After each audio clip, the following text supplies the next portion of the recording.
That's why the meat from Chinese restaurants is so tasty. I'm going to start by cutting the meat. Cut it into very thin strips so it's easy to eat. It needs to be a tender cut of meat.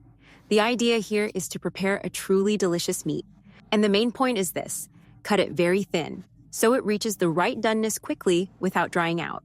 So choose a tender cut of meat for this recipe, because it makes all the difference in the final result.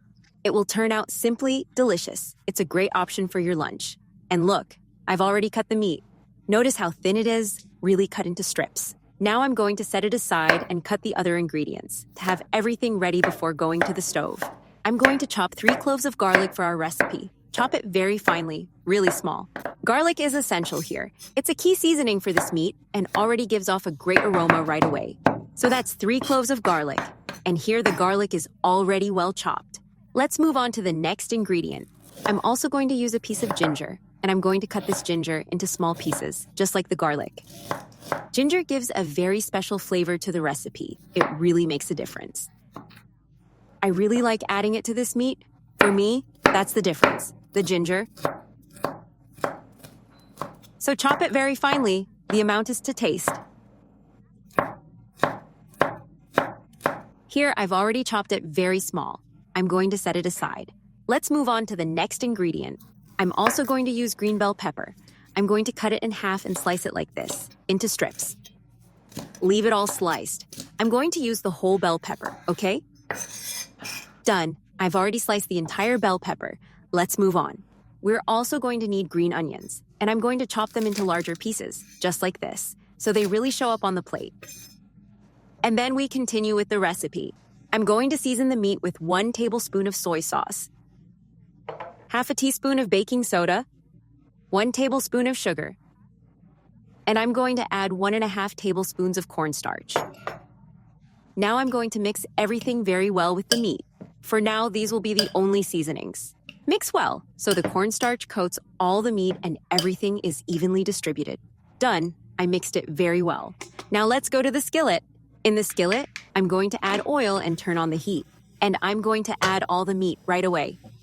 And I'm going to fry it for about 10 minutes. This is the right doneness for the meat. It's not supposed to be overly fried. Just sear it so it stays juicy inside. Once it reaches this point, I'm going to turn off the heat and set the meat aside.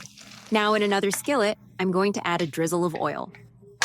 And I'm going to add the garlic and the ginger. I'm going to saute the garlic with the ginger in the oil to release all the aroma and flavor. This gives the meat a wonderful flavor. It really makes a difference. Done! I've sauteed the garlic with the ginger well. Now I'm going to add the bell pepper, the green onions. I'm going to add a pinch of black pepper, half a teaspoon of salt.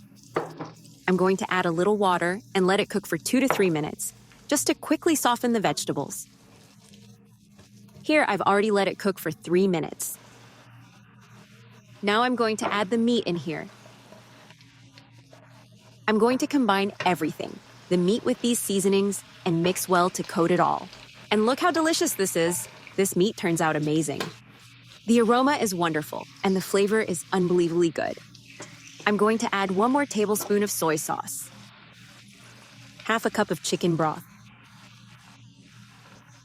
and I'm going to let it cook so the meat absorbs the flavors well for about 5 minutes. And done. Our meat is ready, perfectly cooked. It turns out like this. Wonderful. I'm turning off the heat now. Now it's just time to serve. And it's ready. A delicious, tender, and super juicy meat.